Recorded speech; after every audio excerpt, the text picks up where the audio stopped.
Hello and welcome to Cooking in Heels.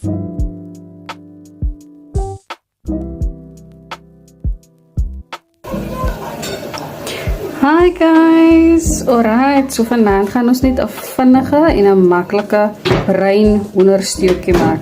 Ok, ons gaan die volgende bestanddele gebruik. Ons gaan in met 'n lekker green peppertjie, ons eitjie, dan gaan ons ook barbecue spice gebruik om die hoender in te spice. En dan gaan ons ook in met 'n bietjie garlic flakes. Ek love garlic flakes, guys. En dan gaan ons in met sout en peper vir die smaak. En ons gaan ook ons aardappeltjies gebruik, né? Alright, laat ons begin.